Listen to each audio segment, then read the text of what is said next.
लोग आज से हम स्टार्ट कर रहे हैं एक सीरीज स्टार्ट कर रहा हूँ मैं। अभी डेली मतलब डेली बेसिस पे वीडियो तो नहीं आएंगी, बट मैं इसकी एक प्लेलिस्ट बना दूंगा जिसमें कि एसएससी सीजीएल की पूरी हिस्ट्री, ठीक है, मैं यहाँ पे रिवाइज करूंगा, मतलब बोलूंगा। मैं यहाँ पे कुछ तो मैं पीडीएफ नहीं बता रहा, बट जितना भी आता है उतना पूरा पर्याप्त है। मैं उस चीज़ का यहाँ रिवीजन करूंगा और क्या बोलते हैं, आपको बताऊंगा, मतलब सारी चीज़ों के बारे में। तो ये सीरीज मैं आज से स्टार्ट कर रहा हूँ।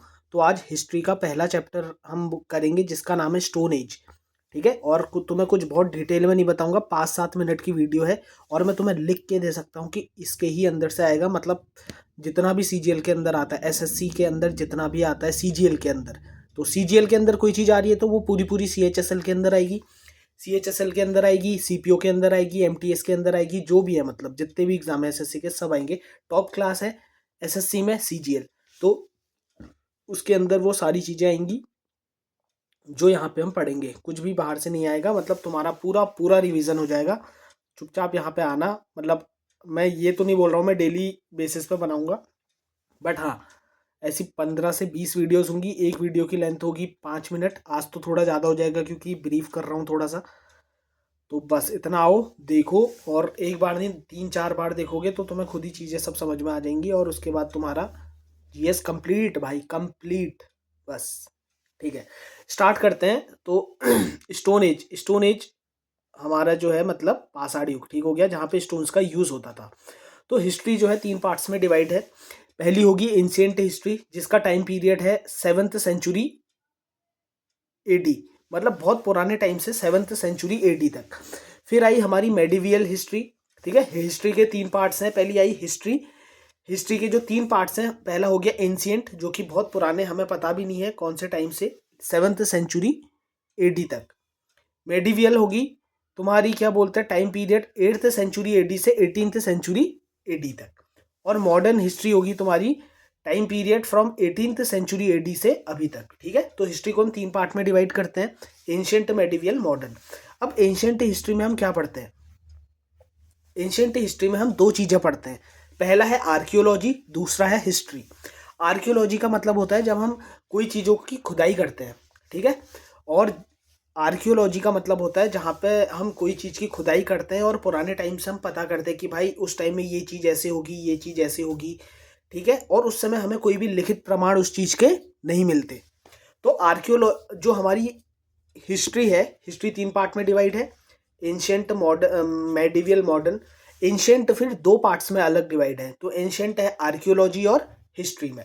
आर्कियोलॉजी उसे बोलते हैं जो कि जब हम खुदाई करते हैं हमें जो भी पुरानी चीज़ें मिलती हैं, और आर्कियोलॉजी में हमें कोई भी रिटर्न टेक्स्ट नहीं मिलते हैं, हमें कुछ लिखी हुई चीज़ें नहीं मिलती जिससे कि हम पता कर सके कि उस समय एग्जैक्ट हुआ क्या था। तो आर्कियोलॉजी पहले पढ़ेंगे, फिर हिस्ट्री बाद में पढ़ी जाएगी। तो हिस्ट्री मतलब जिस चीज़ का हमें रिटर्न में मिल गया था कि हाँ भाई अब क्या हो, मतलब पुराने टाइम में कुछ चीज़ें हुई होंगी तो उसका हमें लिखित में चीज़ें मिल गई थी, उसे हिस्ट्री बोलते हैं। बट आर्कियोलॉजी हिस्ट्री से भी पहले की है, कि जिसमें हमें लिखित कुछ नहीं मिला था, बट हम लोगों ने जब खुदाई वुदाई की तो तब हमें पता चला ऐसा कुछ होता था पहले। तो आर्कियोलॉजी 3 पार्ट्स में डिवाइड है, stone age, copper age, bronze age. Stone age उस एज को कहते हैं जहाँ पे स्टोन्स का यूज़ होता था, किसमें, टूल्स के लिए। हम जब पत्थरों का यूज़ टूल्स के लिए करते थे तो उसे स्टोन एज कहते हैं। उसके बाद कॉपर एज आती है, कॉपर एज में हमने कॉपर का यूज़ किया है। उसके बाद आती है ब्रॉन्ज एज। तो स्टोन एज और कॉपर एज जो है, ये तीनों ही एज आर्कियोलॉजी के अंदर आती हैं। तो स्टोन एज और कॉपर एज जो है उसको हम प्री हिस्टोरिक बोलते हैं। प्री हिस्टोरिक मतलब जहाँ पे हमें कोई भी एविडेंस नहीं मिले थे। और ब्रॉन्ज एज आती है उसके बाद, उसको हम हड़प्पा एज भी बोलते हैं। उसमें हमने ब्रॉन्ज का यूज़ किया था। तो यहाँ से आप समझ सकते हैं सबसे पहले इंसान ने पत्थर को यूज़ करता था, फिर उसके बाद उसको कॉपर को यूज़ करने लगा, फिर उसके बाद जाके जो ब्रॉन्ज एज आई, ठीक है। तो अभी हम फिलहाल पढ़ेंगे स्टोन एज। हाँ, आज तो यही पढ़ेंगे क्योंकि हमारा आज का टॉपिक स्टोन एज है। तो भाई लोग फिर से एक बार बता रहा हूँ कि हिस्ट्री 3 पार्ट्स में डिवाइड है, एंशिएंट, मेडिवियल, मॉडर्न। अब इस चीज़ को साइड करो। एंशिएंट हिस्ट्री में भी हमारे 2 तरीके की चीज़ें हैं, एक आर्कियोलॉजी पुरातात्विक, और एक हो गया तुम्हारा हिस्ट्री।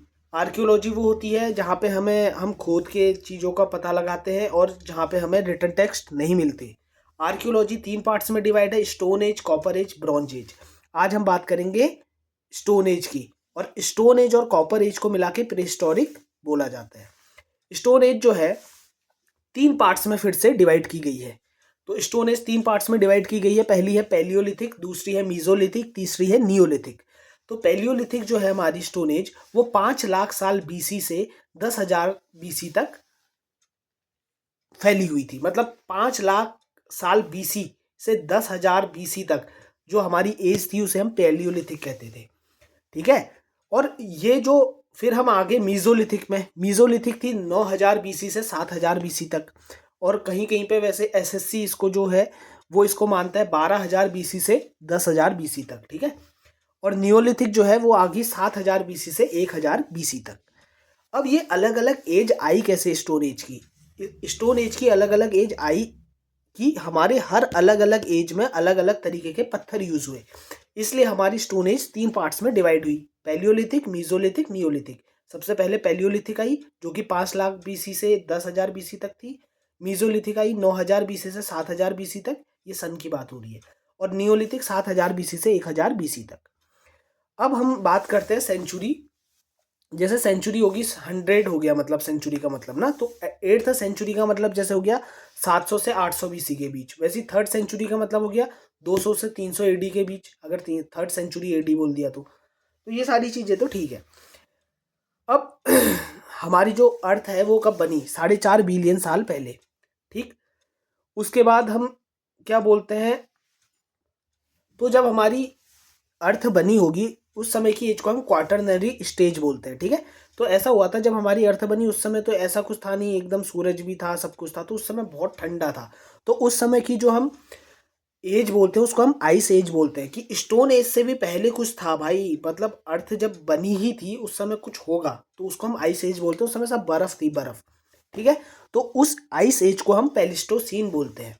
ठीक है। और palaeolithic human were living there. ठीक हो गया। उसके बाद कुछ टाइम जैसे जैसे धीरे धीरे बीतता गया, तो जो पेलिस्टोसीन जो था, मतलब आइस एज जो थी, वहां से ट्रांसफॉर्म होके होलोसीन आया। होलोसीन, होलोसीन मतलब जब आइस एज खत्म होने लगी और धीरे धीरे वातावरण गर्म होने लग गया।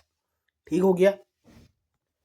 तो भाई ऐसे करके हुआ, बट हमें अभी इस पर नहीं जाना। इसके अलावा अब मैं बताता हूँ, स्टोन एज में हमने 3 कैटेगरी की बात की, पैलियोलिथिक, मीजोलिथिक और नियोलिथिक। तो बात करते हैं हम पहले पैलियोलिथिक की। पैलियोलिथिक मतलब सबसे पहले, भाई स्टोन एज में भी सबसे पहले जो एज आई उसको बोलते हैं पैलियोलिथिक। 3 पार्ट्स में डिवाइड है stone as, Palaeolithic, mesolithic, Neolithic. तो पैलियोलिथिक तुम्हारी सबसे पुरानी स्टोन एज है। ठीक है। सबसे पहला पार्ट स्टोन एज का, पहले के जो साल थे स्टोन एज के वो पैलियोलिथिक थे। उसके बाद का जो टाइम आया वो मीजोलिथिक था। उसके भी बाद का जो टाइम आया उसको नियोलिथिक कहते हैं। और ये तीनों अलग अलग उसमें कैटेगराइज क्यों किया गया है? क्योंकि अलग अलग तरीके के पत्थर इस टाइम में लोगों के पास थे, इस वजह से इन तीनों को कैटेगराइज किया गया है। तो अब हम बात करेंगे पैलियोलिथिक की। तो पैलियोलिथिक जो था स्टोन एज में सबसे पहले था। तो उस समय यार लोगों को इतना कुछ पता तो था नहीं, तो लोग क्या करते थे, बड़े बड़े पत्थर यूज करते थे। ठीक है। तो इसलिए उसको पैलियोलिथिक कहते हैं। अब पैलियोलिथिक भी 3 पार्ट्स में डिवाइड है। पैलियोलिथिक जो पहला डिवाइड है, लोअर पैलियोलिथिक या अर्ली पैलियोलिथिक।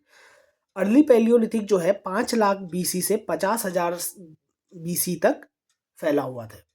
ये जो एज है ये आइस एज थी। इस समय सिर्फ क्या थी, बर्फ थी, बर्फ, और कुछ नहीं था। अब जो मेन जो चीज आती है वो अब सुनो। पैलियोलिथिक जो साइट्स थी जहाँ से ये हमें चीजें पता चलती है, वो साइट इंडिया में कौन कौन सी जगह है? एक तो सोन वैली जो कि पंजाब में है, बेलन वैली जो कि उत्तर प्रदेश में है, डिडवाना राजस्थान में है, नेवासा महाराष्ट्र में है, हुंसगी कर्नाटक में है, पहलगाम कश्मीर में है, पटने महाराष्ट्र में है। अब पटने जो है महाराष्ट्र में, वहां पे सबसे पहले हमें ऑस्ट्रिच एग मिला था, ऑस्ट्रिच के एविडेंस मिले थे, सॉरी, जो शुतुरमुर्ग ऑस्ट्रिच होता है उसके एविडेंस हमें पटने महाराष्ट्र में मिले थे। और पटने महाराष्ट्र क्या है? पटने जो है वो पैलियोलिथिक साइट है, एक कहाँ है, महाराष्ट्र में है। तो पटने महाराष्ट्र करके याद कर लो। बेलन वैली जो है उत्तर प्रदेश में, यहाँ से हमें केव मिले थे, केव मतलब गुफा मिली थी, रॉक शेल्टर मिले थे। इसके बाद बात करते हैं हम मिडिल पैलियोलिथिक की। ठीक है। तो अर्ली पैलियोलिथिक आ गया 5 लाख बीसी से 50,000 बीसी तक। अब आएगा मिडिल पैलियोलिथिक। मिडिल पैलियोलिथिक मतलब होता है 50,000 बीसी से 40,000 बीसी तक। तो 50,000 बीसी से 40,000 बीसी तक का जो टाइम पीरियड था उसे मिडिल पैलियोलिथिक कहते हैं। इस टाइम में फ्लेक टेक्नोलॉजी आई थी।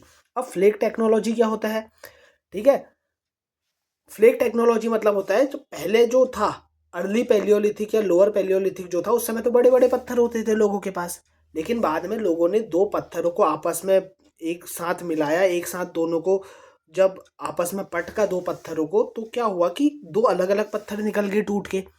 अब धीरे धीरे उन्होंने उस पत्थरों को थोड़ा नुकीला कर दिया, तो वो जो छोटे छोटे पत्थर एक दूसरे को टकराने के बाद मिले, ठीक है, तो उसी को फ्लेक बोलते थे। वो एक नई टेक्निक बन गई। पहले बड़ा पत्थर था, फिर उन पत्थरों को आपस में जब एक दूसरे के ऊपर फेंका, भले जो भी किया, उसके बाद क्या बोलते हैं, छोटे छोटे पत्थर बन गए उससे, ठीक। तो उसको क्या बोलते हैं, फ्लेक बोलते हैं। तो इसलिए हम कहते हैं जो फ्लेक टेक्नोलॉजी आई थी वो मिडिल पैलियोलिथिक में आई थी। ठीक हो गया। अब क्या हुआ, अब तुम खुद सोचो, जब पत्थर थोड़ा नुकीला बन गया होगा, थोड़ा सा क्या बोलते हैं छोटा हो गया होगा, तो जानवरों को मारने के लिए आसानी हुई होगी। तो मिडिल पैलियोलिथिक के लोग जो थे वो हंटिंग करते थे। हंटिंग करते थे। अब कोई आदमी शिकार करेगा तो खाना भी तो गैदर करेगा, तो हंटिंग करते थे, तो फूड गैदरिंग भी करते थे। ठीक। अब ये भी हो गया मिडिल पैलियोलिथिक। अब इसके बाद जो अगली एज आई वो आई अपर पैलियोलिथिक। पहली थी लोअर पैलियोलिथिक, फिर थी मिडिल पैलियोलिथिक, अब आ गई अपर पैलियोलिथिक। अपर पैलियोलिथिक आ गई 40,000 बीसी से 10,000 बीसी तक। ठीक। और ये लास्ट फेज था पेलिस्टोसीन, मतलब जो आइस एज थी, आइस एज इस समय तक ही थी बस। इसके बाद अब आइस एज खत्म हो गई। आइस एज यहाँ पर खत्म हो गई थी, इसमें अपर पैलियोलिथिक में, मतलब अपर पैलियोलिथिक तक ही थी आइस एज। इसके बाद अब आइस एज नहीं होगी। तो coincide with last phase of pleistocene. ठीक है। यहाँ पे हमें लोगों को मिला, मतलब हमने होमो सेपियंस देखे, क्योंकि इससे पहले तो लोग एकदम पशु के समान रहते थे भाई, कि पत्थर से ही मार रहे हैं, जानवरों को खा रहे हैं। यहाँ पे थोड़ा सा आदमी हमें आदमी के रूप में दिखा। ठीक है ना। तो यहाँ पे की फेमस साइट क्या है, अपर पैलियोलिथिक की फेमस साइट है भीमबेटका, जो कि मध्य प्रदेश में है। इनाम गांव नेवाडा, ये दोनों महाराष्ट्र में है। डिडवाना राजस्थान में है। और अपर पैलियोलिथिक का जो मेन चीज है वो है फ्लिंट स्टोन। यहाँ पे फ्लिंट स्टोन का यूज किया गया था। बस इतना याद करना है, बाकी वो नहीं करना। ठीक है। अब हम थोड़ा सा देखते हैं। एक हमारे आर्कियोलॉजिस्ट थे इंडिया के, वो उनका नाम था वीएस वाकांकर। तो उन्होंने भीमबेटका रॉक केव्स को 1957 में डिस्कवर किया। और भीमबेटका क्या बोलते हैं, रॉक केव्स को 1957 में डिस्कवर किया। ठीक है। और जो ये क्या है, सबसे ओल्डेस्ट रॉक पेंटिंग है इंडिया की। इंडिया में इससे पुरानी रॉक पेंटिंग हमें कहीं भी देखने को नहीं मिलती। फिर आर्चीबॉल्ड कैम्पबेल ने भी किया। ठीक है। उसने भी थोड़े बहुत रॉक पेंटिंग क्या करी, डिस्कवर करी। अब भाई, अब हम आएंगे बाकी थोड़ी बहुत अपर पैलियोलिथिक साइट में। ठीक है। अपर पैलियोलिथिक साइट होगी इनाम गांव नेवाडा महाराष्ट्र में, डिडवाना राजस्थान में, बता चुका हूँ। पैलियोलिथिक हमने खत्म कर दिया भाई, इतना ही है। अब आता है मीजोलिथिक। तो भाई मीजोलिथिक मतलब middle lithic stone. Middle, meso मतलब मिडिल, लिथिक मतलब स्टोन। तो बात करते हैं मीजोलिथिक की। मीजोलिथिक मतलब होता है लेट स्टोन एज। ठीक है। और ये जो टाइम पीरियड था ये था 9000 बीसी से 7000 बीसी के बीच का। ठीक। अब जो ये था ये पैलियोलिथिक और नियोलिथिक के बीच का टाइम पीरियड था। इस समय आइस एज तो खत्म हो गई थी। ठीक है, अपर पैलियोलिथिक में। अब ये जो मीजोलिथिक आया, इस टाइम में गर्म होने लग गया था। आइस एज खत्म हो गई थी और गर्म होने लग गया था। तो जब गर्म होने लग गया था तो क्या होने लग गया था, जानवर भी बहुत सारे नए नए आने लग गए सृष्टि में, और नए नए पेड़ पौधे होने लग गए। तो फ्लोरा और फौना बहुत ज़्यादा इंक्रीज होने लग गया। ठीक है। अब यहाँ पे हम देखते हैं कि जोग्राफिकल डिस्ट्रीब्यूशन हमें कहाँ, कौन कौन सी साइट है जहाँ पे हमें देखने को मिलते हैं। ठीक है। मीजोलिथिक साइट्स हमें कहाँ कहाँ पे देखने को मिलती हैं। पहला है लंगनाज, जो कि कहाँ है, गुजरात में है। ठीक है। फिर भीमबेटका में देखने को मिलती है। भीमबेटका में भाई हमें पैलियोलिथिक हो गया, मीजोलिथिक हो गया, नियोलिथिक हो गया, तीनों की साइट्स देखने को मिलती हैं। ठीक है। मध्य प्रदेश भीमबेटका में देखने को मिलती है। लंगनाथ गुजरात में देखने को मिलती है। चौपानी मांडो, जो कि उत्तर प्रदेश में है, इलाहाबाद के बगल में, वहाँ देखने को मिलता है मीजोलिथिक साइट। बागौर राजस्थान में देखने को मिलती है मीजोलिथिक साइट। और हमें मीजोलिथिक में ही, जब क्योंकि क्या बोलते हैं, मीजोलिथिक में क्या हो गया था, लोग हंटिंग गैदरिंग तो करने लग गए थे। तो हंटिंग गैदरिंग करने लग गए थे, तो हमें वहाँ पे पैलियोलिथिक में होने लगी थी हंटिंग गैदरिंग। तो अब धीरे धीरे लोगों ने जब जानवर को मारते थे तो जानवरों को पालेंगे भी, है ना। तो मीजोलिथिक में जानवरों को पालना भी स्टार्ट कर दिया था। तो हमें बागौर जो कि राजस्थान में है, वहाँ पे डोमेस्टिकेशन ऑफ एनिमल्स, इसके एविडेंस मिले। ठीक। संगनाकल्लू कर्नाटक में है, टूटिकोरिन साउथ सदर्न तमिलनाडु में है, तमिलनाडु में टूटिकोरिन। ये सारी साइट्स हैं मीजोलिथिक की। और आदमगढ़ जो कि मध्य प्रदेश में है, ये सारी साइट्स हैं। मतलब लंगनाज गुजरात, भीमबेटका मध्य प्रदेश, चौपानी मांडो उत्तर प्रदेश, बागौर राजस्थान, संगनाकल्लू कर्नाटक, टूटिकोरिन तमिलनाडु, आदमगढ़ मध्य प्रदेश, ये सब प्रो। हाँ ठीक हो गया। अब मीजोलिथिक फेमस है माइक्रोलिथ के लिए। मीजोलिथिक में क्या हुआ, अब भाई मैंने तुम्हें बोला था कि सबसे पहले सबसे बड़े पत्थर यूज किए जाएंगे, फिर धीरे धीरे छोटे छोटे छोटे पत्थर यूज किए जाएंगे। तो जो पैलियोलिथिक था, अपर पैलियोलिथिक जो था, उसमें बड़े बड़े पत्थर थे। फिर उन्होंने दो पत्थरों को आपस में फोड़ा तो एक छोटा पत्थर मिला, उसको उन्होंने फ्लेक टेक्नोलॉजी बोल दिया। उसके बाद लोअर पैलियोलिथिक में तुम्हारे फ्लिंट स्टोन आ गया था। अब मीजोलिथिक में जो है माइक्रोलिथ यूज होता था। माइक्रोलिथ मतलब छोटा पत्थर यूज होता था। जैसे जैसे लोग आगे बढ़ने लगे, पत्थरों का साइज छोटा होते रहा और पत्थरों का साइज नुकीला होते रहा। क्यों? ताकि हंटिंग गैदरिंग अच्छी से हो पाए। ठीक है बाबा। अब आया नियोलिथिक। नियोलिथिक होता है तुम्हारा नया पत्थर। नियो मतलब नया, लिथिक मतलब स्टोन। तो पॉलिश्ड स्टोन होता था नियोलिथिक। ठीक है। अब क्या हुआ यार, तुम खुद सोचो कि पैलियोलिथिक में लोगों ने क्या करा, पहले तो पत्थर था उनके पास बड़ा, फिर धीरे धीरे पत्थर छोटा होते रहा, तो उन्होंने क्या करा, हंटिंग गैदरिंग करनी स्टार्ट करी। मीजोलिथिक में उन्होंने क्या करा कि क्या बोलते हैं, जानवरों को पालना स्टार्ट करा। लेकिन अब नियोलिथिक में क्या करेंगे, नियोलिथिक में भाई क्या करेंगे कि एक तो पाल रहे हैं वो, क्या पाल रहे हैं, जानवर पाल रहे हैं। जानवर पालेंगे तो क्या करेंगे, धीरे धीरे एग्रीकल्चर भी तो करेंगे। अब जब एग्रीकल्चर कोई इंसान करेगा तो वो फूड ग्रेन्स प्रोड्यूस करेगा। जब हम अपने खेत में कुछ उगाएंगे तो हम दूसरों को भी तो देंगे वो अनाज। तो जब एग्रीकल्चर स्टार्ट हो गया नियोलिथिक पीरियड में, तो लोगों ने प्रोड्यूसर बन गए, लोग लोग वहाँ फूड फूड प्रोड्यूसर बन गए, अनाज को एक्सपोर्ट करने वाले बन गए। तो नियोलिथिक जो एज है वो 7000 BC से 10,000 BC तक जाती है। इस टाइम में कुछ चीज़ें याद करने वाली है, रटने वाली है। Black and red ware pottery इस समय यूज होती है। और भीमबेटका की गुफाओं में ये बहुत सारी आर्ट हमें देखने को मिलती है जो कि नियोलिथिक के बारे में बताती है। जैसे आदमी की पेंटिंग देखने को मिलती है, ह्यूमंस की, बर्ड्स की, एनिमल्स की। ठीक है। और नियोलिथिक के टाइम में लोग क्या बोलते हैं, जमीन जमीन भी होती थी लोगों के पास जिसमें वो खेती कर सकें और ये सारी चीज़ें। ठीक। तो ये सब हो गया। अब हमारे नियोलिथिक की भाई सबसे ज़्यादा साइट्स हैं, तो ये याद करने वाली चीज़ है। बिल्कुल शॉर्ट में बताऊंगा एकदम। पहला है मेहरगढ़। मेहरगढ़ हमारी है पाकिस्तान बलूचिस्तान, क्योंकि उस समय ऐसा तो था नहीं कि इंडिया अलग है पाकिस्तान अलग है, सब चीज़ें पूरा कॉन्टिनेंट एक ही था। तो मेहरगढ़ की साइट से हमें मिलता है नियोलिथिक साइट। मैं अब तुम्हें जितना भी बताऊंगा सारी नियोलिथिक साइट है। तो पहली साइट मिलती है मेहरगढ़, जो कि पाकिस्तान बलूचिस्तान में है। ठीक। दूसरी हमें, हाँ, यहाँ से हमें मेहरगढ़ से हमें मिलते हैं घरों का, हमें एविडेंस मिलते हैं, क्रॉप्स मिलती हैं हमें, जैसे wheat, barley, cotton. Kashmir valley में हमें दो चीज़ें मिलती है, बुर्जा होम और गुफ कराल। बुर्जा होम में हमें, बुर्जा होम मतलब प्लेस ऑफ बर्च, बर्च के पेड़ होते हैं वहाँ, इसलिए वहाँ शायद बुर्जा होम कहते हैं। गुफ कराल होता है गुफा, गुफ कराल से गुफा याद कर सकते हो, तो गुफा मतलब उसे केव ऑफ पॉटर्स बोलते हैं। ठीक है, इतना याद रखना है। इसके अलावा क्या बोलते हैं, ठीक है। अब बुर्जा होम में क्या होता था कि बुर्जा होम में लोगों को एक खड्डे में डाल बरी कर दिया जाता था, उनके साथ कुत्ते को भी बरी कर दिया जाता था। तो ऐसा हमें कैसे पता चला, अब जब वहाँ खुदाई हुई होगी तो वहाँ कुत्ते का कंकाल मिला होगा, उसके वहाँ उसके बगल में आदमी का भी कंकाल मिला होगा।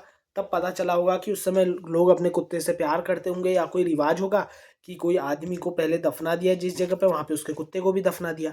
तो बुर्जा होम में हमें क्या मिलता है, domestic dogs were buried with their masters. ठीक है। और पीपल, लोग कहाँ रहते थे, लेक साइड में रहते थे, पिट्स में रहते थे, पिट्स मतलब खड्डों में रहते थे। ठीक है, ये सारी चीज़ें मिली। गुफ कराल को हम केव ऑफ पॉटर्स कहते हैं, ये भी हमें कहाँ, श्रीनगर में देखने को मिलता है। ठीक है। एग्रीकल्चर और डोमेस्टिकेशन ऑफ एनिमल्स मिलता है यहाँ से भी। ठीक। इसके बाद एक तीसरी चीज़ और मिलती है हमें, बिहार में एक साइट है जिसका नाम है चिरांद। चिरांद क्या है कि एक टूल है, एक वेपन हमें यहाँ से मिला था, बोन्स का, हड्डियों का एक हमें पूरा वेपन मिला था। कहाँ से मिला था? चिरांद से मिला था। चिरांद एक साइट है, कहाँ साइट है, नियोलिथिक साइट है चिरांद, कहाँ? बिहार में। ठीक है, फिर कर्नाटक में हमें मिलती है नियोलिथिक साइट संगनकल्लू, ब्रह्मगिरी, मास्की, पिकलीहार, हल्लूर। और इस पूरी इस जितनी भी साइट्स बताई मैंने, ये सारी साइट्स फेमस हैं मिलेट कल्टीवेशन के लिए। यहाँ मिलेट कल्टीवेशन होती थी कर्नाटक में। और कर्नाटक के अंदर कौन कौन सी साइट है? संगनकल्लू, ब्रह्मगिरी, मास्की, पिकलीहार, हल्लूर। अब आता है उत्तर प्रदेश। उत्तर प्रदेश में जो साइट्स हैं, कोल्डी हवा, इलाहाबाद में हमें मिलता है। ठीक है, यहाँ कोल्डी हवा में क्या मिलती है? Evidence of rice cultivation. तो सबसे पहले हमें चावल के जो एविडेंस मिलते हैं वो हमें कोल्डी हवा में मिलते हैं। और कोल्डी हवा कहाँ है? उत्तर प्रदेश में।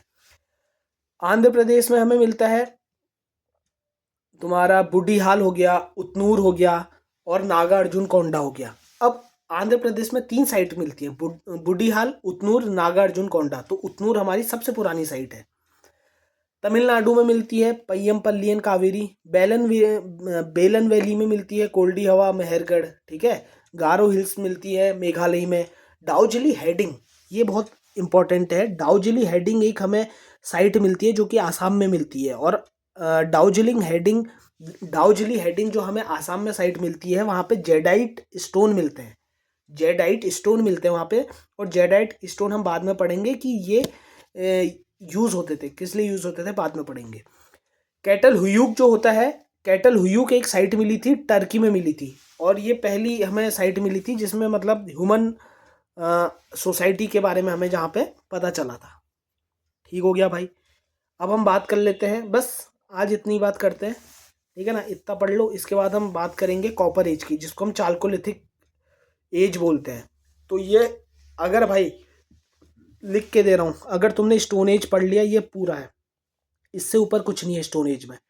अब अगला मैं लेक्चर लेके आऊँगा कॉपर एज के बारे में, वो बहुत ही छोटा सा है, वो 5-7 मिनट का होगा लेक्चर। कॉपर एज को हम चाल्कोलिथिक पीरियड भी कहते हैं, कल उसके बारे में पढ़ेंगे। तब तक के लिए बाय बाय। और भाई लोग सब्सक्राइब कर लो, अगर तुम्हें समझ आ रहा है तो देख लो, क्योंकि इससे बाहर कुछ नहीं है। ये मैं पूरा मैं खुद का रिवीजन कर रहा हूँ, तो वो तुम्हें भी, इसलिए मैं यहाँ पे करते जा रहा हूँ। और ये पूरी जो PDF है, सब कुछ जितना भी है टोटल यही है। तो ये SSC CGL के लिए है ये पूरा। ओके।